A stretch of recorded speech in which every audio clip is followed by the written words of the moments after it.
pastil. Nanay ka ikaw, kumakain ka ba ng pastil? Chicken pastil? Hindi ako makakain ng What's your chicken favorite pastil. food? What's your favorite food? Pasta. Tatay, chicken pasta ang gagawin mo. Oo, pastis. Pasta dapat lang. Pwede rin yung sahog sa pasta eh. Wala akong problema sa pasta kasi chef naman ako eh. Sa pasta.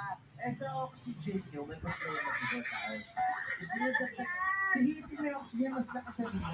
Yung lunod, yung kaliwang ilong. Bakit pa lunod? Ella! Yung oxygen pag Yung ilong, pag malakas client na yan. ilong. Chef si tatay. Ano kayo na chef? Para sa cruise line na. Sa sila Cheryl, ang may-ari niya sila Cheryl at saka sila Tirso. Cruise line. Mahilig ka kumain na ni Maricor? Mahilig po. Baka magkasundo kayo ni tatay. Ngayon naman po, pakinggan niyo ang maikukwento ni Tita Tin tungkol kay Tita Maricor. Let's go, Tita. Ang bestie ko ay masarap magluto. Pareho sila. Ang bestie niya ay pasta. Arroz Valenciana. Ano po? Arroz Valenciana. Ano po yung arroz Valenciana? Yun bang Valenciana yung chicken na may pork, liver, and then Chicken, may pork, may liver, And may vegetable. rice. Ano baboy? Chicken, may pork, may liver, may ice cream, may cake, may salad. malagkit na rice. Parang Ah, paella. Parang gano'n. Alam ni Tatay Ray. Ano mo, Tatay Ray? Alam niyo po ba yun, Tatay? May seafood rin yun. Version. tama po? Generous. Nako, arroz Valenciano, ay, iba talaga.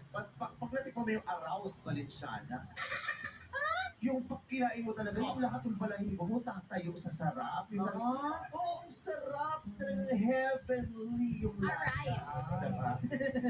A rice? Arise. Mag-arise yung balahin mo. Kanin daw, arise. And then, Generous din siya. Laging namimigay ng pagkain at nanlilibre. yun ang hapol mo, kaya mo hindi ganon. Sa church nga. Mahilig din siya kumain. Ng ano? Pasta. Basta.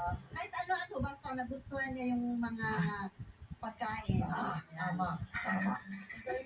Yun nga lang, kapag nagutom siya, mainit ulo at mainit. Hungry.